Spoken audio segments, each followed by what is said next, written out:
ਸਤਿ ਸ਼੍ਰੀ ਅਕਾਲ ਜੀ ਸਾਰਿਆਂ ਨੂੰ। ਮੈਂ ਤੁਹਾਡਾ ਆਪਣਾ Jaspreet Singh attorney at law ਤੇ ਅੱਜ ਦਾ ਆਪਣਾ ਪ੍ਰੋਗਰਾਮ ਹੈ ਵੀਕਲੀ ਅਪਡੇਟਸ ਔਨ ਇਮੀਗ੍ਰੇਸ਼ਨ। ਇਹਦੇ ਵਿੱਚ ਜਿੱਥੇ ਆਪਾਂ ਅਮਰੀਕਾ ਦੀ ਇਮੀਗ੍ਰੇਸ਼ਨ ਦੀਆਂ ਗੱਲਾਂ ਕਰਦੇ ਹਾਂ ਉੱਥੇ ਨਾਲ ਹੀ ਤੁਹਾਨੂੰ ਜਿਹੜੀ ਜਾਣਕਾਰੀ ਹੁੰਦੀ ਆ ਉਹ ਬੜੇ ਸਰਲ ਸ਼ਬਦਾਂ ਵਿੱਚ ਦਿੰਦੇ ਆ ਤੇ ਨਾਲੇ ਕੁਐਸਚਨਾਂ ਦੇ ਆਨਸਰ ਜਿਹੜੇ ਆ ਉਹ ਵੀ ਦੇਣ ਦੀ ਕੋਸ਼ਿਸ਼ ਕਰਦੇ ਆ। ਸੋ ਸਾਰਿਆਂ ਤੋਂ ਪਹਿਲਾਂ ਤਾਂ ਜਿਹੜੀਆਂ ਇੰਪੋਰਟੈਂਟ ਖਬਰਾਂ ਨੇ ਉਹਦੇ ਬਾਰੇ ਗੱਲ ਕਰਨੀ ਆ। ਪਹਿਲੀ ਖਬਰ ਹੈਗੀ ਆ ਕਿ ਜਿਹੜੀ ਅਪੈਲਟ ਕੋਰਟ ਆ ਕੈਲੀਫੋਰਨੀਆ ਦੇ ਵਿੱਚ 9 ਸਰਕਟ ਕੋਰਟ ਆਫ ਅਪੀਲਸ, ਉਹਨੇ ਕਿਹਾ ਵੀ ਜਿਹੜੀਆਂ ਪ੍ਰਾਈਵੇਟ ਪ੍ਰਿਜ਼ਨ ਤੇ ਬੈਨ ਲਾਇਆ ਸੀ ਕੈਲੀਫੋਰਨੀਆ ਨੇ ਉਹ ਅਨਕਨਸਟੀਟਿਊਸ਼ਨਲ ਆ। So the appellate court recently ruled that California state law banning private prisons including immigration detention centers is unconstitutional। ਇਹ ਜਿਹੜਾ ਡਿਸੀਜਨ ਹੈ ਸਤੰਬਰ 26 ਨੂੰ ਆਇਆ ਤੇ ਕੋਰਟ ਨੇ ਕਿਹਾ ਕਿ ਇਸ ਕਰਕੇ ਅਨਕਨਸਟੀਟਿਊਸ਼ਨਲ ਆ ਕਿਉਂਕਿ ਜਿਹੜਾ ਇਹ ਲਾਅ ਸੀਗਾ AB 32 ਇਹ ਵਾਇਲੇਟ ਕਰਦਾ ਸੁਪਰਮੇਸੀ ਕਲੌਜ਼ ਨੂੰ। ਤੇ the court found that AB 32 intrudes on the federal government's ability to make decisions about immigration detention। ਇਹਦੇ ਬਾਰੇ ਤੁਹਾਨੂੰ ਥੋੜ੍ਹਾ ਜਿਹਾ ਬੈਕਗਰਾਊਂਡ ਦੱਸਦਾ ਕਿ ਕੈਲੀਫੋਰਨੀਆ ਦੇ ਵਿੱਚ ਜਿਹੜੀਆਂ ਪ੍ਰਾਈਵੇਟ ਪ੍ਰਿਜ਼ਨ ਸੀਗੀਆਂ ਇਹ ਪਿਛਲੀ ਜਿਹੜੀ ਸਰਕਾਰ ਸੀਗੀ ਉਹਦੇ ਦੌਰਾਨ ਜਾਂ ਉਸ ਤੋਂ ਪਹਿਲਾਂ ਬਣਾਈਆਂ ਗਈਆਂ ਸੀ, ਜਿਹਦੇ ਵਿੱਚ ਕਿ ਜਿਹੜੇ ਇਮੀਗ੍ਰੇਸ਼ਨ ਦੇ ਡਿਟੇਨੀ ਜਿਹੜੇ ਬੰਦੇ ਬਾਰਡਰ ਕ੍ਰੋਸ ਕਰਕੇ ਆਉਂਦੇ ਉਹ ਰੱਖੇ ਜਾਂਦੇ ਸੀ ਤੇ ਉੱਥੇ ਕਾਫੀ ਜ਼ਿਆਦਾ ਅਬਿਊਜ਼ ਦੇ ਜਾਂ ਉਹਨਾਂ ਨੂੰ ਤੰਗ ਕਰਨ ਦੇ ਜਾਂ ਹਿਊਮਨ ਰਾਈਟ ਵਾਇਲੇਸ਼ਨ ਦੇ ਜਿਹੜੇ ਐਲੀਗੇਸ਼ਨ ਲੱਗੇ। ਫਿਰ ਜਿਹੜੇ ਕੈਲੀਫੋਰਨੀਆ ਦੇ ਗਵਰਨਰ ਨੇ ਗੈਵਨ ਨਿਊਸਮ, ਇਹਨਾਂ ਨਾਲ ਮੇਰੀ ਮੁਲਾਕਾਤ ਵੀ ਹੋਈ ਸੀ ਪਿਛਲੇ ਹਫਤੇ ਤੇ ਇਹਨਾਂ ਨਾਲ ਮੀਟਿੰਗ ਸੀਗੀ ਸਾਡੀ ਤੇ ਉਹਦੇ ਬਾਰੇ ਜਿਹੜੀ ਆਪਣੀ ਕਮਿਊਨਿਟੀ ਬਾਰੇ ਇਸ਼ੂਜ਼ ਬਾਰੇ ਵੀ ਗੱਲਬਾਤ ਅਸੀਂ ਕੀਤੀ। ਗੈਵਨ ਨਿਊਸਮ ਨੇ ਸਾਈਨ ਕੀਤਾ ਸੀ ਲਾਅ AB 32 2019 'ਚ ਤੇ ਉਹਨਾਂ ਨੇ ਕਿਹਾ ਸੀ ਵੀ ਜਿਹੜੀਆਂ ਪ੍ਰਾਈਵੇਟ ਡਿਟੈਂਸ਼ਨ ਫੈਸਿਲਿਟੀ ਜਿੱਥੇ ਕਿ ਇਮੀਗ੍ਰੇਸ਼ਨ ਦੇ ਡਿਟੇਨੀ ਰੱਖੇ ਜਾਂਦੇ ਆ ਇਹਨਾਂ ਨੂੰ ਬੰਦ ਕੀਤਾ ਜਾਵੇ ਤੇ ਕੈਲੀਫੋਰਨੀਆ ਦੇ ਵਿੱਚ ਇਹ ਨਹੀਂ ਚੱਲ ਸਕਦੀਆਂ। ਲੇਕਿਨ ਜਿਹੜੀ ਇਹਦੇ ਬਾਰੇ ਕੇਸ ਕੀਤਾ ਗਿਆ ਕੋਰਟ ਦੇ ਵਿੱਚ ਤੇ ਕਿਉਂਕਿ ਉੱਥੇ ਇਨਹਿਊਮਨ ਕੰਡੀਸ਼ਨ ਸੀ ਇਹਦੇ ਕਰਕੇ ਉਹਨਾਂ ਨੇ ਬੰਦ ਕੀਤੀਆਂ ਸੀਗੀਆਂ। ਤੇ ਇਹਦੇ ਵਿੱਚ ਕੇਸ ਦਾ ਨਾਮ ਸੀ JIO group versus Newsom. JIO group ਇੱਕ ਗਰੁੱਪ ਹੈ ਜਿਹੜੀਆਂ ਇਮੀਗ੍ਰੇਸ਼ਨ ਦੀਆਂ ਜੇਲ੍ਹਾਂ ਨੇ ਜਾਂ ਡਿਟੈਂਸ਼ਨ ਸੈਂਟਰ ਨੇ ਉਹ ਚਲਾ ਰਿਹਾ। ਇਹ ਪ੍ਰਾਈਵੇਟ ਕੰਪਨੀ ਆ, ਇਹ ਕੋਈ ਗੌਰਮੈਂਟ ਦੀ ਨਹੀਂ ਹੈਗੀ ਮਤਲਬ ਪ੍ਰਾਈਵੇਟ ਆ ਜਿਹਨੂੰ ਅੱਗੇ ਸਰਕਾਰ ਠੇਕਾ ਦੇ ਦਿੰਦੀ ਆ। ਤੇ ਉਹਨਾਂ ਦੀਆਂ ਪ੍ਰਿਜ਼ਨ ਸੀਗੀਆਂ ਪਰ ਉੱਥੇ ਕਾਫੀ ਜ਼ਿਆਦਾ ਸ਼ਿਕਾਇਤਾਂ ਸੀ ਵੀ ਹਿਊਮਨ ਰਾਈਟ ਵਾਇਲੇਸ਼ਨ ਜਾਂ ਅਬਿਊਜ਼ ਕੀਤਾ ਗਿਆ ਲੋਕਾਂ ਨੂੰ, ਉਹਦੇ ਕਰਕੇ ਇਹਨਾਂ ਨੇ ਬੰਦ ਕੀਤੀਆਂ ਸੀ। ਤੇ ਉਹਨੇ ਇਹ ਕੇਸ ਲੜਿਆ ਤੇ ਜਿਹੜਾ ਜਸਟਿਸ ਡਿਪਾਰਟਮੈਂਟ ਹੈ ਜਿਹੜੀ ਫੈਡਰਲ ਗੌਰਮੈਂਟ ਆ ਉਹਨੇ ਵੀ ਲੜਿਆ ਵੀ ਨਹੀਂ ਬੰਦ ਹੋਣੀਆਂ ਚਾਹੀਦੀਆਂ ਇਹ।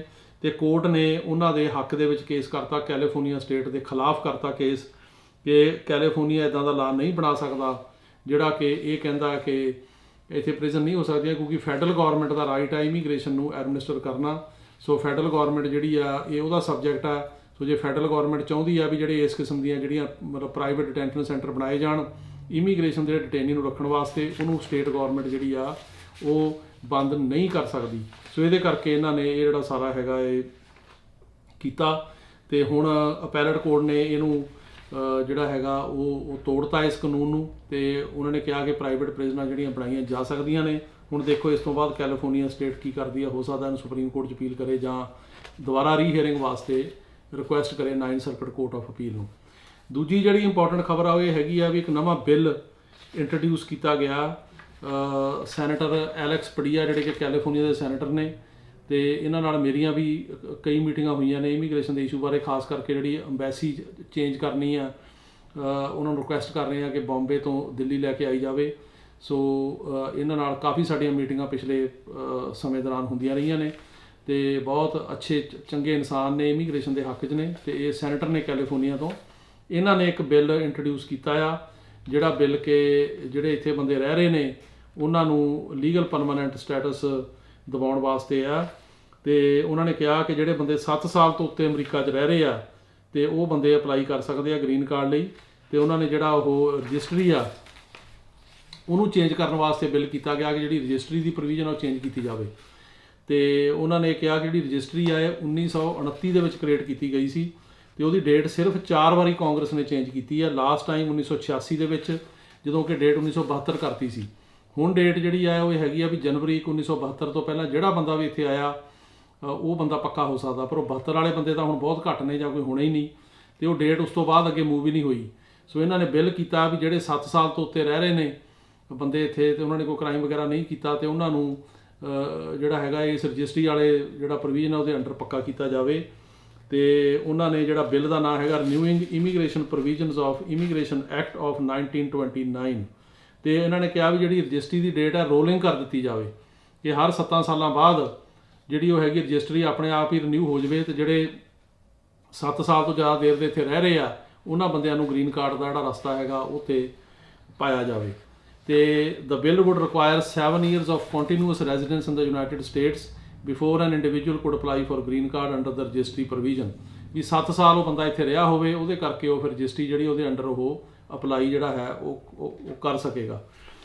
ਤੇ ਇਹਦੇ 'ਚ ਇਹ ਬਿੱਲ ਜਿਹੜਾ ਹੈਗਾ ਇਹ ਰੱਖਿਆ ਤਾਂ ਗਿਆ, ਪਰ ਇਹ ਪਾਸ ਹੋਣਾ ਹੁਣ ਇਹ ਪਤਾ ਨਹੀਂ ਕਿ ਹੋਏ ਕਿ ਨਹੀਂ ਹੋਏ। ਉਹਦਾ ਰੀਜ਼ਨ ਇਹ ਆ ਕਿ ਜਿਹੜੀ ਸੈਨੇਟ ਆ ਉਹਦੇ ਵਿੱਚ 50-50 ਜਿਹੜੀ ਮੈਜੋਰਟੀ ਆ, ਤੇ ਦੋਨੇ ਪਾਸੇ ਤੇ ਇੱਕ ਵੋਟ ਵਾਈਸ ਪ੍ਰੈਜ਼ੀਡੈਂਟ ਦੀ ਪਾ ਕੇ ਤੇ 51 ਬਣਦੇ ਆ ਡੈਮੋਕ੍ਰੈਟ ਤੇ 50 ਰਿਪਬਲਿਕਨ।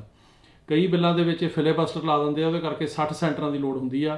ਸੋ ਜਿੰਨੀ ਦੇਰ ਤੱਕ ਰਿਪਬਲਿਕਨ ਪਾਰਟੀ ਦੇ 60 ਜਿਹੜੇ ਸੈਨੇਟਰ ਪੂਰੇ ਕਰਨ ਵਾਸਤੇ 10 ਹੋਰ ਨਹੀਂ ਜੁੜਦੇ, ਉਨੀ ਦੇਰ ਤੱਕ ਇੱਦਾਂ ਦੇ ਬਿੱਲ ਜਿਹੜੇ ਆ ਉਹ ਪਾਸ ਨਹੀਂ ਹੁੰਦੇ। ਹਾਊਸ ਦੇ ਵਿੱਚ ਡਿਫਰੈਂਟ ਸਟੋਰੀ ਆ, ਹਾਊਸ ਦੇ ਵਿੱਚ ਸਿੰਪਲ ਮੈਜੋਰਟੀ ਹੈਗੀ ਆ ਜਿਹੜੀ ਡੈਮੋਕ੍ਰੈਟਿਕ ਪਾਰਟੀ ਦੇ ਉੱਤੇ ਹੋ ਸਕਦਾ, ਪਰ ਹੁਣ ਇਲੈਕਸ਼ਨ ਟਾਈਮ ਹੈ, ਇਲੈਕਸ਼ਨ ਤੱਕ ਕੋਈ ਖਾਸ ਹੋਣ ਦੀ ਸੰਭਾਵਨਾ ਨਹੀਂ।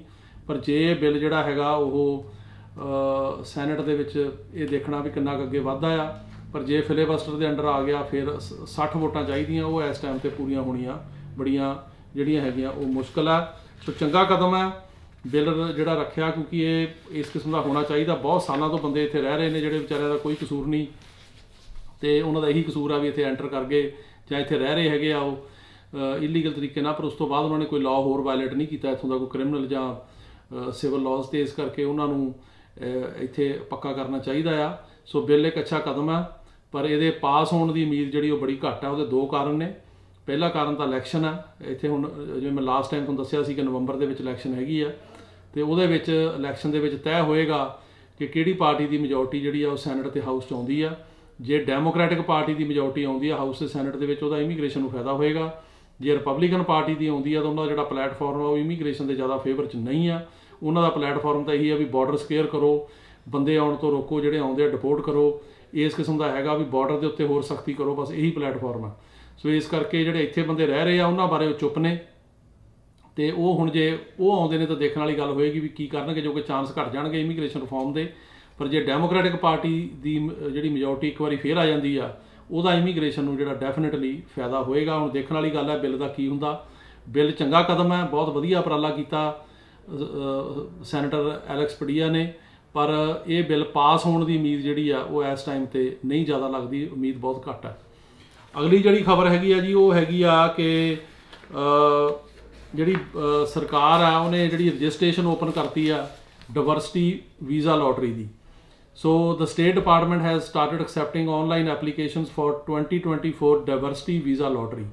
Applicants have until November 8 noon time eastern time to register. ਨਵੰਬਰ 8 ਤੱਕ ਜਿਹੜੇ ਐਪਲੀਕੈਂਟ ਨੇ ਉਹ ਵੀਜ਼ਾ ਲੋਟਰੀ ਲਈ ਅਪਲਾਈ ਕਰ ਸਕਦੇ ਨੇ, ਤੇ ਉਹ ਵੀਜ਼ਾ ਲੋਟਰੀ ਵਾਸਤੇ ਉਹਨਾਂ ਨੇ ਜਿਹੜਾ ਹੈਗਾ ਉਹ ਇਸ ਸਾਰਾ ਜਿਹੜਾ ਹੈਗਾ ਓਪਨ ਕਰਤਾ। ਤੇ government will make 55,000 green cards available. 55,000 green card ਜਿਹੜੇ ਬੰਦੇ ਲੋਟਰੀ ਦੇ ਵਿੱਚ ਪਿਕ ਹੋਣਗੇ ਉਹਨਾਂ ਲਈ ਹੈਗੇ ਨੇ, ਪਰ ਉਹ ਲੋਟਰੀ 'ਚ ਪਿਕ ਹੋਣਾ ਉਹ ਕੋਈ ਪੱਕਾ ਸ਼ੋਰ ਨਹੀਂ ਹੁੰਦਾ, ਉਹ ਕਿਸਮਤ ਦੀ ਗੱਲ ਹੁੰਦੀ, ਕੋਈ ਆ ਗਿਆ ਕੋਈ ਨਾ ਆਇਆ। ਤੇ ਇਹ ਜਿਹੜਾ ਸਟੇਟ ਡਿਪਾਰਟਮੈਂਟ ਆ ਇਹਨੇ ਇਹ ਰਿਕਮੈਂਡ ਕੀਤਾ ਕਿ ਇਹ ਤੁਸੀਂ ਜਿੰਨੀ ਜਲਦੀ ਹੋ ਸਕਿਆ ਇਹਨੂੰ ਰਜਿਸਟਰ ਕਰੋ। ਕੋਈ ਨਵੰਬਰ 8 ਤੱਕ ਹੀ ਐਪਲੀਕੇਸ਼ਨਾਂ ਲੈਣੀਆਂ ਨੇ। ਇਹਦੀ ਤੁਸੀਂ ਵੈਬਸਾਈਟ 'ਤੇ ਜਾ ਕੇ ਚੈੱਕ ਕਰ ਸਕਦੇ ਹੋ ਕਿ ਤੁਹਾਡੀ ਕੰਟਰੀ ਜਿਹੜੀ ਆ ਉਹ ਐਲੀਜੀਬਲ ਹੈ ਜਾਂ ਨਹੀਂ। ਅਗਲਾ ਸਵਾਲ ਇਹ ਹੈਗਾ ਕਿ ਜਿਹੜਾ ਸਰਕਾਰ ਆ ਉਹਨੇ ਐਤਕੀ ਜਿਹੜੀਆਂ ਹੈਗੀਆਂ ਉਹ ਰਿਫਿਊਜੀ ਜਿਹੜੀਆਂ ਐਡਮਿਸ਼ਨਸ ਨੇ ਉਹ ਘੱਟ ਹੋਈਆਂ ਨੇ। 80% ਜਿਹੜਾ ਨੰਬਰ ਆ ਉਹ ਘੱਟ ਆ ਜਿੰਨਾ ਹੋਣਾ ਚਾਹੀਦਾ ਸੀਗਾ। According to a new report Biden administration resettled 25,000 refugees total in all in 2022, filling only 20% of the 125,000 spots available। 1,25,000 spot available ਸੀਗੇ ਰਿਫਿਊਜੀਆਂ ਦੇ। ਆਹ ਸਾਲ 'ਚੋਂ ਸਿਰਫ 20,000 ਬੰਦੇ ਹੀ ਮਤਲਬ 25,000 ਹੀ ਸੈਟਲ ਕੀਤੇ ਗਏ ਆ, ਤੇ ਇਸ ਕਰਕੇ ਇਹ ਜਿਹੜਾ ਹੈ ਕਾਫੀ ਘੱਟ ਆ, ਇਹ ਜ਼ਿਆਦਾ ਹੋਰ ਹੋਣਾ ਚਾਹੀਦਾ। ਅਗਲੀ ਖਬਰ ਇਹ ਹੈਗੀ ਆ ਜੀ ਕਿ ਜਿਹੜੀ ਫੈਡਰਲ ਗਵਰਨਮੈਂਟ ਆ ਉਹਦੇ ਵਿੱਚ ਜਿਹੜੀ ਫੈਡਰਲ ਕੋਰਟ ਹੈਗੀ ਆ 5th circuit court of appeals, ਉਹਨੇ ਡਾਕਾ ਦੇ ਖਿਲਾਫ ਰੂਲਿੰਗ ਦਿੱਤੀ ਆ, ਪਰ ਪ੍ਰੋਗਰਾਮ ਨੂੰ ਅਜੇ ਉਹਨਾਂ ਨੇ ਸ਼ਟ ਡਾਊਨ ਨਹੀਂ ਕੀਤਾ। ਸੋ ਜਿਹੜਾ ਡਾਕਾ ਦਾ ਪ੍ਰੋਗਰਾਮ ਉਹ ਆ ਜਿਹੜਾ ਕਿ ਪ੍ਰੈਜ਼ੀਡੈਂਟ ਓਬਾਮਾ ਨੇ ਕੀਤਾ ਸੀ। ਜਿਹੜੇ ਬੱਚੇ ਇੱਥੇ ਅਨਡਾਕੂਮੈਂਟਡ ਆਏ ਸੀਗੇ ਤੇ ਇੱਥੇ ਹੀ ਉਹ ਪੜ੍ਹੇ ਆ, ਉਹਨਾਂ ਨੂੰ ਵਰਕ ਪਰਮਿਟ ਵਗੈਰਾ ਦੇਣ ਲਈ। ਤੇ 5th circuit court of appeals ruled that the DACA program, ਜਿਹਦਾ ਨਾਮ ਹੈਗਾ deferred action for childhood arrival, was unlawful ਤੇ but ordered a review of Biden administration revisions to protect and fortify the policy. ਉਹਨਾਂ ਨੇ ਕਿਹਾ ਜਦੋਂ ਬਣਿਆ ਸੀ ਉਹ ਜਿਹੜਾ ਓਬਾਮਾ ਨੇ ਬਣਾਇਆ ਸੀ ਉਹ ਗਲਤ ਸੀਗਾ, ਅਨਲੌਫੁਲ ਸੀਗਾ, ਪਰ ਹੁਣ ਦੀ ਸਰਕਾਰ ਜਿਹੜੀ ਆ ਇਹਨੇ ਦੁਬਾਰਾ ਇਹਦੇ ਬਾਰੇ ਕੋਸ਼ਿਸ਼ ਕੀਤੀ ਹੈ, ਦੁਬਾਰਾ ਉਹਨਾਂ ਨੇ ਪਬਲਿਸ਼ ਕੀਤਾ ਫੈਡਰਲ ਰਜਿਸਟਰ ਦੇ ਵਿੱਚ, ਤੇ ਉਹਨੂੰ ਉਹਨਾਂ ਨੇ ਕਿਹਾ ਕਿ ਜਿਹੜਾ ਹੈਗਾ ਇਹ ਸਰਕਾਰ ਦੁਬਾਰਾ ਇਹਨੂੰ ਰਿਵਿਊ ਕਰੇ, ਰਿਵਾਈਜ਼ ਕਰੇ। ਤੇ ਉਹਨਾਂ ਨੇ ਲੋਅਰ ਕੋਰਟ ਦੀ ਜਿਹੜੀ ਹੈਗੀ ਆ ਉਹ ਰੂਲ ਨਾਲ ਅਗਰੀ ਕੀਤਾ ਕਿ ਕਾਂਗਰਸ ਜਿਹੜੀ US ਕਾਂਗਰਸ ਹੈ, ਹਾਊਸ ਤੇ ਸੈਨੇਟ, ਉਹਦੇ ਕੋਲ ਪਾਵਰ ਹੈ ਇੱਦਾਂ ਦੇ ਬਣਾਉਣ ਦੀ ਲਾ, ਇਹ ਡਿਪਾਰਟਮੈਂਟ ਆਫ ਹੋਮਲੈਂਡ ਸਿਕਿਉਰਿਟੀ ਨਹੀਂ ਬਣਾ ਸਕਦਾ। ਤੇ ਉਹਨਾਂ ਨੇ ਇਹਦੇ ਖਿਲਾਫ ਜਿਹੜਾ ਰੂਲ ਕੀਤਾ, ਪਰ ਪ੍ਰੋਗਰਾਮ ਨੂੰ ਅਜੇ ਡਿਸਟਰਬ ਨਹੀਂ ਕੀਤਾ। ਤੇ ਇਸ ਤੋਂ ਇਲਾਵਾ ਜਿਹੜੀ ਹੋਰ ਖਬਰ ਹੈਗੀ ਆ ਉਹ ਇਹ ਹੈਗੀ ਆ ਕਿ ਜਿਹੜੀ ਬਾਰਡਰ ਦੀ ਸਿਚੁਏਸ਼ਨ ਆ ਉਹਦੇ ਬਾਰੇ ਜਿਹੜੇ ਥੋੜ੍ਹੀ ਜਿਹੀ ਸਖਤੀ ਜ਼ਰੂਰ ਹੋਈ ਆ ਕਿ ਜਿਹੜੇ ਬੰਦੇ ਆਉਂਦੇ ਆ ਉਹਨਾਂ ਨੂੰ ਬੌਂਡ ਲੈਣ ਦੇ ਵਿੱਚ ਪ੍ਰੋਬਲਮ ਆ ਰਹੀ ਆ, ਖਾਸ ਕਰਕੇ ਸੈਨ ਡਿਏਗੋ ਤੇ ਜਿਹੜੇ ਕਲੈਕਸੀਕੋ ਕੈਂਪ ਨੇ। ਅਸੀਂ ਆਹ ਵੀਕ 2 ਬੰਦਿਆਂ ਦੇ ਬੌਂਡ ਕਰਾਏ ਆ ਉਹਨਾਂ ਤੋਂ, ਤੇ ਉੱਥੋਂ ਆਈਸ ਨੇ ਬੌਂਡ ਕੀਤੇ ਆ, ਇੱਕ ਦਾ ਕੋਰਟ ਨੇ ਕੀਤਾ, ਪਰ ਉੱਥੇ ਕਾਫੀ ਜ਼ਿਆਦਾ ਅੱਗੇ ਨਾਲੋਂ ਜਿਹੜੀ ਆ ਉਹ ਸਖਤੀ ਆ, ਤੇ ਜਿਹੜੇ ਬੌਂਡ ਵਗੈਰਾ ਹੈਗੇ ਆ ਉਹ ਕਰਾਉਣ ਦੇ ਵਿੱਚ ਕਾਫੀ ਟਾਈਮ ਲੱਗ ਰਿਹਾ, ਤੇ ਅੱਗੇ ਨਾਲੋਂ ਸਖਤੀ ਥੋੜ੍ਹੀ ਜਿਹੀ ਜ਼ਿਆਦਾ ਹੋਈ ਆ। ਤੇ ਬਾਕੀ ਆਪਣੇ ਇਸ ਵੀਕ ਇੱਕ ਕੇਸ ਪਾਸ ਹੋਇਆ, ਡੇਟ ਸੀਗੀ, ਤੇ ਉਹ ਰੀਲੋਕੇਸ਼ਨ ਦਾ ਇਸ਼ੂ ਸੀ, ਉਹ ਟੈਕਲ ਕਰਕੇ ਤੇ ਆਪਣੇ ਆਫਿਸ ਦਾ ਇੱਕ ਕੇਸ ਜਿਹੜਾ ਉਹਨੂੰ ਅਸਾਈਲਮ ਮਿਲਿਆ, ਉਹਨੂੰ ਬਹੁਤ ਬਹੁਤ ਜਿਹੜੀ ਸਾਡੇ ਵੱਲੋਂ ਵਧਾਈ। ਸੋ ਇਹ ਤਾਂ ਸੀਗੀਆਂ ਹੁਣ ਦੀਆਂ ਜਿਹੜੀਆਂ ਇੰਪੋਰਟੈਂਟ ਖਬਰਾਂ। ਤੇ ਹੁਣ ਆਪਾਂ ਜਿਹੜਾ ਹੈਗਾ ਉਹ ਤੁਹਾਡੇ ਸਵਾਲਾਂ ਦੇ ਜਵਾਬ ਜਿਹੜੇ ਆ ਉਹ ਦੇਣ ਦੀ ਜਿਹੜੀ ਕੋਸ਼ਿਸ਼ ਕਰਦੇ ਹਾਂ। ਤੇ ਪਹਿਲਾ ਸਵਾਲ ਇਹ ਹੈ ਜੀ ਕਿ ਉਹ ਇਹ ਕਹਿ ਰਹੇ ਆ ਕਿ ਸਾਡਾ ਕੇਸ ਡਾਕੂਮੈਂਟਰੀ ਕੰਪਲੀਟ ਹੋ ਗਿਆ ਸੀ 2022 ਦੇ ਵਿੱਚ, ਤੇ ਇਹਨੂੰ ਕਿੰਨਾ ਟਾਈਮ ਲੱਗੂਗਾ, ਤੇ ਜਿਹੜੀ ਸਾਡੀ ਕੈਟਾਗਰੀ ਹੈਗੀ ਆ ਉਹਦੇ 'ਚ ਇਹਨੂੰ ਦੱਸੋ ਕਿ ਕਿੰਨਾ ਟਾਈਮ ਹੈ। ਤੇ ਸਾਡੀ F1 ਕੈਟਾਗਰੀ ਆ, ਦੇਖੋ ਜਿਹੜੀ F1 ਕੈਟਾਗਰੀ ਉੱਥੇ ਚੱਲ ਰਿਹਾ 1 ਦਸੰਬਰ 2014, ਤੇ ਜੇ ਕੁਆਲੀਫਾਈ ਹੋ ਗਿਆ ਸੀਗਾ ਉਸ ਤੋਂ ਬਾਅਦ ਟਾਈਮ ਲੱਗ ਰਿਹਾ। ਅੱਜ ਕੱਲ੍ਹ 2022 ਤੁਹਾਡਾ ਮਾਰਚ 'ਚ ਹੋਇਆ, ਤੇ ਹੋ ਸਕਦਾ ਵੀ ਆਹ ਸਾਲ ਦੇ ਐਂਡ 'ਚ ਅਗਲੇ ਤੱਕ ਇੰਟਰਵਿਊ ਆਵੇ, ਕੁਝ ਕਹਿ ਨਹੀਂ ਸਕਦੇ, ਕਾਫੀ ਜ਼ਿਆਦਾ ਸਲੋ ਆ।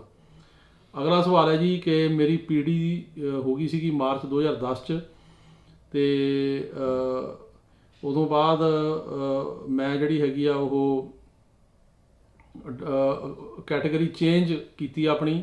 ਪਹਿਲਾਂ ਮੇਰਾ ਕੇਸ F3 ਕੈਟਾਗਰੀ 'ਚ ਸੀਗਾ, ਫਿਰ ਮੈਂ ਉਹਨੂੰ F1 'ਚ ਕੀਤਾ, ਤੇ ਹੁਣ ਮੇਰਾ F1 ਆ, ਤੇ ਇਹਨੂੰ ਕਿੰਨਾ ਟਾਈਮ ਲੱਗੂਗਾ। ਤੇ F1 ਕੈਟਾਗਰੀ 'ਚ 2014 ਚੱਲ ਰਿਹਾ ਜੀ, ਤੇ F3 ਕੈਟਾਗਰੀ ਚੱਲ ਰਿਹਾ 2008।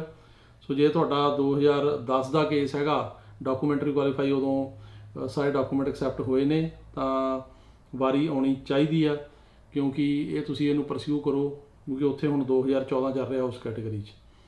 ਅਗਲਾ ਸਵਾਲ ਹੈ ਜੀ ਕਿ ਮੇਰੀ ਡਾਟਰ ਵੀਜ਼ੇ ਵਾਸਤੇ ਵੇਟ ਕਰ ਰਹੀ ਹੈ, ਉਹਦੀ ਪ੍ਰਾਇਓਰਟੀ ਡੇਟ ਆ ਮਾਰਚ 2011, ਉਹਦਾ ਕੇਸ ਅਪਰੂਵ ਹੋਇਆ ਸੀ 2015 'ਚ, ਤੇ ਉਹਦੇ ਜਿਹੜੇ ਬੱਚੇ ਦੀ ਉਮਰ 21 ਹੋ ਜਾਣੀ ਆ 2023 'ਚ, ਤੇ ਕੀ ਉਹ child stats protection act under cover ਹੋਏਗਾ।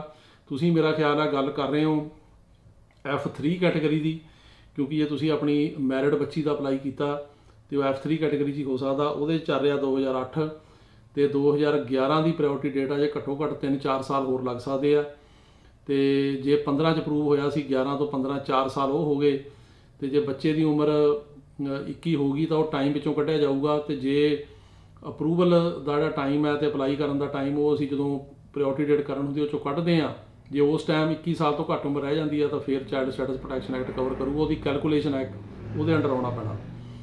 ਅਗਲਾ ਸਵਾਲ ਹੈ ਜੀ ਕਿ ਇਹ ਦੱਸੋ ਕਿ ਜਿਹੜੀ ਮੈਂਬਰਸ਼ਿਪ ਨੇਮ ਹੈ ਜਦੋਂ ਵਰਕ ਪਰਮਿਟ ਅਪਲਾਈ ਕਰਦੇ ਆ, ਉਹ ਕਿਹੜੀ ਚੀਜ਼ ਦਾ ਮੈਂਬਰ ਬਣਨਾ ਪੈਂਦਾ। ਉਹਦਾ ਨਾਮ ਹੈਗਾ ਜੀ ASAP, ਇੱਕ ਨਾਨ ਪ੍ਰੋਫਿਟ ਆਰਗੇਨਾਈਜੇਸ਼ਨ ਆ ASAP, ਇਹਦੀ ਮੈਂਬਰਸ਼ਿਪ ਲੈਣੀ ਪੈਂਦੀ ਆ। ਤੇ ਇਹ ਉਹ ਆਰਗੇਨਾਈਜੇਸ਼ਨ ਆ ਜਿਹਨੇ ਕਿ ਕੇਸ ਲੜਦੀ ਆ ਇਮੀਗ੍ਰੈਂਟਸ ਦੇ ਵੱਲੋਂ। ਤੇ ਜਦੋਂ ਜਿਹੜਾ ਪ੍ਰੈਜ਼ੀਡੈਂਟ ਪਿਛਲਾ ਸੀਗਾ ਟਰੰਪ, ਉਹਨੇ ਲਾ ਬਣਾਇਆ ਸੀ ਕਿ ਜਾਂ ਰੂਲ ਬਣਾਇਆ ਸੀਗਾ ਕਿ ਜਿਹੜੇ ਵਰਕ ਪਰਮਿਟ ਆ ਉਹ 6 ਮਹੀਨੇ ਬਾਅਦ ਨਹੀਂ ਮਿਲਣੇ, ਸਾਲ ਬਾਅਦ ਮਿਲਣਗੇ। ਇਹਨਾਂ ਨੇ ਕੇਸ ਕੀਤਾ ਸੀ ਉਹਦੇ ਖਿਲਾਫ ਤੇ ਜਿੱਤਿਆ ਸੀ, ਤੇ ਉਹ ASAP ਦੀ ਮੈਂਬਰਸ਼ਿਪ ਲੈ ਕੇ ਤੇ ਤੁਸੀਂ 6 ਮਹੀਨੇ ਬਾਅਦ ਵਰਕ ਪਰਮਿਟ ਜਿਹੜਾ ਉਹ ਕਰ ਸਕਦੇ ਹੋ। ਅਗਲਾ ਜੀ ਕਿ F4 ਜਿਹੜਾ ਹੈਗਾ ਵੀਜ਼ਾ, ਇਹਦੇ ਬਾਰੇ ਕੁਝ ਕਰੋ, ਇਹਨੂੰ ਕਾਫੀ ਟਾਈਮ ਲੱਗ ਰਿਹਾ, ਬਹੁਤ ਲੱਗ ਰਿਹਾ ਜੀ। ਸਾਡੀ ਕੋਸ਼ਿਸ਼ ਹੁੰਦੀ ਆ, ਅਸੀਂ ਅਮਰੀਕਾ ਦੇ ਲੀਡਰਾਂ ਨੂੰ ਜਦੋਂ ਵੀ ਮਿਲਦੇ ਹਾਂ ਇਹਦੇ ਬਾਰੇ ਹਮੇਸ਼ਾ ਮੈਂ ਇਹ ਗੱਲ ਨੂੰ ਜਿਹੜਾ ਹੈਗਾ ਉਹ ਹਾਈਲਾਈਟ ਕਰਦਾ। ਇੱਕ ਇਹਨੂੰ ਤੇ ਇੱਕ ਜਿਹੜੀ ਐਮਬੈਸੀ ਚੇਂਜ ਕਰਨੀ ਆ ਬੰਬੇ ਤੋਂ ਦਿੱਲੀ ਇੰਟਰਵਿਊਆਂ ਲਈ, ਇਹ ਸਾਰੀਆਂ ਗੱਲਾਂ ਅਸੀਂ ਚੱਕਦੇ ਹਾਂ। ਤੇ ਇਹਨੂੰ ਕਾਫੀ ਟਾਈਮ ਜਿਹੜਾ ਲੱਗ ਰਿਹਾ ਤੇ ਇਹਦੇ 'ਚ ਕੈਟਾਗਰੀ ਮੂਵ ਨਹੀਂ ਹੋ ਰਹੀ ਤੇ ਸਾਡੀ ਕੋਸ਼ਿਸ਼ ਪੂਰੀ ਹੈ, ਬਾਕੀ ਦੇਖੋ ਹੁਣ ਕਿਸ ਤਰ੍ਹਾਂ ਹੋਏਗਾ। ਅਗਲਾ ਸਵਾਲ ਹੈ ਜੀ ਕਿ ਉਹ ਇਹ ਕਹਿ ਰਿਹਾ ਕਿ ਮੇਰੇ ਗ੍ਰੈਂਡ ਪੇਰੈਂਟਸ NRI ਨੇ, ਮੇਰੀ ਉਮਰ 14 ਹੈਗੀ ਆ ਤੇ ਮੇਰੀ ਸਿਸਟਰ ਦੀ 17 ਆ, ਕੀ ਮੇਰੇ ਗ੍ਰੈਂਡ ਪੇਰੈਂਟ ਸਪਾਂਸਰ ਕਰ ਸਕਦੇ ਸਟੂਡੈਂਟ ਵੀਜ਼ੇ ਲਈ? ਕਰ ਸਕਦੇ ਆ ਜੀ, ਕਿਉਂਕਿ ਸਟੂਡੈਂਟ ਵੀਜ਼ੇ ਲਈ ਕੋਈ ਵੀ ਕਰ ਸਕਦਾ, ਪਰ ਤੁਹਾਨੂੰ ਉਹ 'ਚ ਇਹ ਦੇਖਣਾ ਉਹਨਾਂ ਨੂੰ ਪਏਗਾ ਵੀ ਤੁਸੀਂ ਜੈਨੂਇਨ ਸਟੂਡੈਂਟ ਹੈਗੇ ਹੋ, ਇੱਥੇ ਪੜ੍ਹਨ ਵਾਸਤੇ ਆ ਰਹੇ ਹੋ ਕਿ ਰਹਿਣ ਲਈ ਆ ਰਹੇ ਹੋ। ਸੋ ਉਹ 'ਚ ਕੋਈ ਵੀ ਕਰ ਸਕਦਾ ਸਪਾਂਸਰ, ਪਰ ਇਹ ਆ ਵੀ ਉਹਨਾਂ ਨੇ ਇਮੀਗ੍ਰੈਂਟ ਪਟੀਸ਼ਨ ਨਾ ਕੀਤੀ ਹੋਵੇ। ਜੇ ਉਹਨਾਂ ਨੇ ਤੁਹਾਡੇ ਪੇਰੈਂਟਸ ਦੀ ਇਮੀਗ੍ਰੈਂਟ ਪਟੀਸ਼ਨ ਕੀਤੀ ਆ ਤੇ ਤੁਸੀਂ ਉਹਦੇ ਨਾਲ ਕਵਰ ਹੋ, ਫੇਰ ਨਹੀਂ ਕਰ ਸਕਦੇ। ਤੁਹਾਡੇ ਗ੍ਰੈਂਡ ਪੇਰੈਂਟਸ ਜੇ ਗ੍ਰੀਨ ਕਾਰਡ ਹੋਲਡਰ ਨੇ, ਜੇ ਉਹਨਾਂ ਨੇ ਨਹੀਂ ਕੀਤੀ ਫਿਰ ਠੀਕ ਹੈ। ਜੇ ਸਿਟੀਜ਼ਨ ਨੇ ਉਹ ਤੇ ਉਹਨਾਂ ਨੇ ਤੁਹਾਡੇ ਪੇਰੈਂਟਸ ਦੀ ਪਟੀਸ਼ਨ ਕੀਤੀ ਆ, ਫਿਰ ਵੀਜ਼ਾ ਮਿਲਣਾ ਜਿਹੜਾ ਤੁਹਾਨੂੰ ਸਟੂਡੈਂਟ ਵੀਜ਼ਾ ਮੁਸ਼ਕਲ ਹੋ ਜਾਏਗਾ।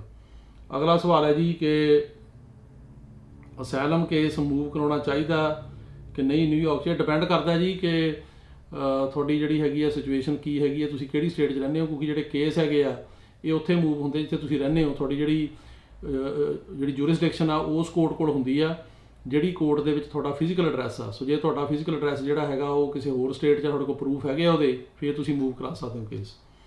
ਅਗਲਾ ਸਵਾਲ ਹੈ ਜੀ ਕਿ F4 ਕੇਸ ਅਪਲਾਈ ਕੀਤਾ ਸੀ ਅਪ੍ਰੈਲ 5 'ਚ ਤੇ ਉਦੋਂ ਬਾਅਦ ਇੰਟਰਵਿਊ ਦੀ ਜਿਹੜੀ ਡੇਟ ਹੈਗੀ ਆ ਉਹ ਅਜੇ ਤੱਕ ਸਕੈਜੂਲ ਨਹੀਂ ਹੋਈ, ਪਰ ਸਾਡੇ ਫੈਮਿਲੀ ਮੈਂਬਰ ਦੀ ਜਿਹਨੇ ਮਤਲਬ ਭਰਾ ਦਾ ਅਪਲਾਈ ਕੀਤਾ ਸੀ, ਉਹਦੀ ਡੈਥ ਹੋ ਗਈ ਆ।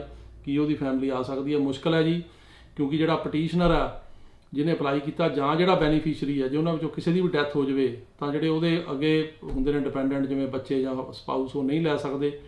ਹਿਊਮੈਨਿਟੇਰੀਅਨ ਬੇਸ 'ਤੇ ਟਰਾਈ ਕਰ ਸਕਦੇ, ਪਰ ਬੜਾ ਮੁਸ਼ਕਲ ਆ। ਇਹ ਕੇਸ ਉੱਥੇ ਖਤਮ ਹੋ ਜਾਂਦਾ ਕਿਉਂਕਿ ਬਲੱਡ ਰਿਲੇਸ਼ਨ ਦਾ ਕੇਸ ਆ ਤੇ ਆਮ ਤੌਰ 'ਤੇ ਜਦੋਂ ਅਪਲਾਈ ਕਰਨ ਵਾਲੇ ਦੀ ਜਾਂ ਬੈਨੀਫੀਸ਼ਰੀ ਦੀ ਡੈਥ ਹੋ ਜਾਵੇ ਤਾਂ ਇਸ ਕੇਸ ਦੇ ਵਿੱਚ ਕੁਝ ਨਹੀਂ ਮਿਲਦਾ। ਅਗਲਾ ਸਵਾਲ ਹੈ ਜੀ ਕਿ ਮੇਰੀ ਡਾਟਰ 18 ਸਾਲ ਦੀ ਹੈ, US ਸਿਟੀਜ਼ਨ ਹੈ, ਤੇ ਜੇ ਮੈਂ ਇੱਥੇ ਟੂਰਿਸਟ ਵੀਜ਼ੇ 'ਤੇ ਆਵਾਂ ਤੇ ਕੀ ਮੇਰਾ ਅਪਲਾਈ ਕਰ ਸਕਦੀ? ਹਾਂਜੀ, 21 ਸਾਲ ਦੀ ਹੋ ਕੇ ਕਰ ਸਕਦੀ ਹੈ। ਜੇ ਤੁਸੀਂ ਲੀਗਲੀ ਐਂਟਰੀ ਤੁਹਾਡੀ ਹੈਗੀ, ਤੁਸੀਂ ਵੀਜ਼ਾ ਲੈ ਕੇ ਆਉਂਦੇ ਹੋ ਤੇ ਤੁਸੀਂ ਇੱਥੇ ਰਹਿੰਦੇ ਹੋ, ਤੇ ਜਿਹੜਾ ਬੱਚਾ ਉਹ 21 ਸਾਲ ਦਾ ਹੋ ਕੇ ਆਪਣੇ ਪੇਰੈਂਟਸ ਨੂੰ ਅਪਲਾਈ ਕਰ ਸਕਦਾ। ਤੇ ਜੇ ਤੁਹਾਡੀ ਲੀਗਲ ਐਂਟਰੀ ਹੈ ਤਾਂ ਫਿਰ ਹੋ ਸਕਦਾ, ਉਹ 'ਚ ਕੋਈ ਪ੍ਰੋਬਲਮ ਨਹੀਂ, ਪਰ 18 ਸਾਲ ਦਾ ਨਹੀਂ ਕਰ ਸਕਦਾ, 21 ਸਾਲ ਦਾ ਕਰ ਸਕਦਾ। ਅਗਲਾ ਸਵਾਲ ਹੈ ਜੀ ਕਿ ਇਹ ਦੱਸੋ ਕਿ ਮੈਂ ਆਪਣਾ ਵਰਕ ਪਰਮਿਟ ਅਪਲਾਈ ਕੀਤਾ ਸੀ 9/26/2022 ਨੂੰ, ਕਿੰਨਾ ਟਾਈਮ ਲੱਗੂਗਾ? ਇਹ ਡਿਪੈਂਡ ਕਰਦਾ ਜੀ ਵਰਕ ਪਰਮਿਟ ਪਹਿਲਾ ਆ ਕਿ ਰਿਨੂਅਲ ਆ। ਜੇ ਤਾਂ ਇਨੀਸ਼ੀਅਲ ਆ ਫਿਰ ਤਾਂ ਅੱਜ ਕੱਲ੍ਹ 1.5-2 ਮਹੀਨੇ 'ਚ ਆ ਰਿਹਾ, ਪਰ ਜੇ ਇਹਨੂੰ ਤੁਸੀਂ ਰਿਨਿਊ ਕਰਾਇਆ, ਤੁਹਾਨੂੰ ਪਹਿਲਾਂ ਮਿਲਿਆ ਹੋਇਆ ਦੁਬਾਰਾ ਲੈਣ ਲਈ, ਉਹਨੂੰ ਅੱਜ ਕੱਲ੍ਹ 1.5 ਸਾਲ ਤੋਂ ਉੱਪਰ ਟਾਈਮ ਲੱਗ ਰਿਹਾ। ਅਗਲਾ ਸਵਾਲ ਹੈ ਜੀ ਕਿ ਮੇਰੇ ਮਦਰ ਦਾ ਗ੍ਰੀਨ ਕਾਰਡ ਐਕਸਪਾਇਰ ਹੋ ਗਿਆ 3 ਅਕਤੂਬਰ 2021 ਨੂੰ, ਉਹ ਇੰਡੀਆ 'ਚ ਨੇ ਤੇ ਉਹ ਹੁਣ ਰਿਨਿਊ ਕਰ ਸਕਦੇ ਆ। ਦੇਖੋ ਇਸ ਤਰ੍ਹਾਂ ਆ ਵੀ ਜਿਹੜਾ ਗ੍ਰੀਨ ਕਾਰਡ ਹੋਲਡਰ ਆ ਉਹਨੂੰ 6 ਮਹੀਨੇ 'ਚ ਮੁੜਨਾ ਪੈਂਦਾ, ਸਾਲ ਤੋਂ ਵੱਧ ਤਾਂ ਉਹ ਬਿਲਕੁਲ ਨਹੀਂ ਰਹਿ ਸਕਦਾ ਪਰਮਿਸ਼ਨ ਤੋਂ ਬਿਨਾਂ। ਸੋ ਜੇ ਉਹ ਓਵਰ ਸਟੇ ਹੋ ਗਏ ਸਾਲ ਤੋਂ ਉੱਤੇ ਉੱਥੇ, ਤਾਂ ਉਹਨਾਂ ਨੂੰ ਐਮਬੈਸੀ ਨਾਲ ਕੰਟੈਕਟ ਕਰਨਾ ਪੈਣਾ, ਜਿਹੜੀ ਕਿ ਅਮਰੀਕਨ ਐਮਬੈਸੀ ਆ, ਉਹੀ ਉਹਨਾਂ ਨੂੰ ਇੱਥੇ ਆਉਣ ਦੀ ਪਰਮਿਸ਼ਨ ਦੇ ਸਕਦੀ ਹੈ। ਅਗਲਾ ਸਵਾਲ ਹੈ ਜੀ ਕਿ ਇਹ ਦੱਸੋ ਕਿ F2 ਜਿਹੜੀ A ਕੈਟਾਗਰੀ ਬਾਰੇ ਦੱਸੋ। ਜਿਹੜੀ F2A ਕੈਟਾਗਰੀ ਹੈ ਜੀ, ਇਹ ਹੈਗੀ ਆ ਗ੍ਰੀਨ ਕਾਰਡ ਹੋਲਡਰ ਦੇ ਹਸਬੈਂਡ ਵਾਈਫ ਤੇ 21 ਸਾਲ ਤੋਂ ਘੱਟ ਬੱਚਿਆਂ ਦੀ ਕੈਟਾਗਰੀ। ਇਹ ਕੈਟਾਗਰੀ ਕਰੰਟ ਆ, ਮਤਲਬ ਇਹਦੇ ਵਿੱਚ ਕੋਈ ਜਿਹੜੀ ਪ੍ਰਾਇਓਰਟੀ ਡੇਟ, ਜਿਵੇਂ ਹੁਣ F4 ਕੈਟਾਗਰੀ ਚੱਲ ਰਿਹਾ 2005, F3 ਚੱਲ ਰਿਹਾ 2008, ਇਹ 'ਚ ਕੋਈ ਇੱਦਾਂ ਦਾ ਟਾਈਮ ਨਹੀਂ ਆ। ਲੇਕਿਨ ਕਰੰਟ ਦਾ ਮਤਲਬ ਇਹ ਨਹੀਂ ਹੈ ਕਿ ਜਦੋਂ ਅਪਲਾਈ ਕਰਤਾ ਉਦੋਂ ਵੀਜ਼ਾ ਮਿਲ ਜੂਗਾ, ਇਹ 'ਚ ਕਾਫੀ ਡਿਲੇ ਆ ਇਹਦੇ ਵਿੱਚ ਵੀ, ਕਿਉਂਕਿ ਇਸ ਟਾਈਮ ਜਿਹੜੇ ਪਹਿਲੇ ਵੀਜ਼ੇ ਮਿਲ ਰਹੇ ਆ US ਸਿਟੀਜ਼ਨ ਦੇ ਹਸਬੈਂਡ ਵਾਈਫ ਨੂੰ ਮਿਲ ਰਿਹਾ, ਗ੍ਰੀਨ ਕਾਰਡ ਹੋਲਡਰ ਨੂੰ ਨਹੀਂ। ਸੋ ਇਹ 'ਚ ਕਾਫੀ ਡਿਲੇ ਹੈਗੀ ਆ, ਪਰ ਇਹ ਕੈਟਾਗਰੀ ਕਰੰਟ ਆ ਤੇ ਇਸ ਕਰਕੇ ਇਹਦੇ 'ਚ ਤੁਸੀਂ ਜਿਹੜਾ ਹਸਬੈਂਡ ਵਾਈਫ ਤੇ 21 ਸਾਲ ਤੋਂ ਘੱਟ ਬੱਚੇ ਗ੍ਰੀਨ ਕਾਰਡ ਹੋਲਡਰ ਦੇ ਆ ਸਕਦੇ ਆ, ਜਿਹੜੇ ਕਿ ਅਨਮੈਰਿਡ ਹੋਣ। ਅਗਲਾ ਸਵਾਲ ਹੈ ਜੀ ਕਿ USA ਆਉਣ ਦਾ ਆਸਾਨ ਤਰੀਕਾ ਦੱਸੋ। ਆਸਾਨ ਤਰੀਕਾ ਤਾਂ ਵਿਜ਼ਟਰ ਵੀਜ਼ਾ ਲੈਣਾ ਹੀ ਹੈ ਜੀ, ਪਰ ਉਹ ਹਰੇਕ ਨੂੰ ਨਹੀਂ ਮਿਲਦਾ, ਕਾਫੀ ਮੁਸ਼ਕਿਲ ਆ।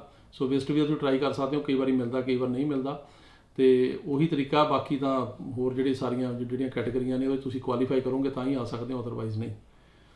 ਅਗਲਾ ਸਵਾਲ ਹੈ ਜੀ ਕਿ 2015 'ਚ ਅਸੈਲਮ ਕੇਸ ਲਾਇਆ ਸੀ ਤੇ ਇੰਟਰਵਿਊ ਕੋਈ ਨਹੀਂ ਹੋਈ, ਹੁਣ ਕੀ ਹੋ ਸਕਦਾ?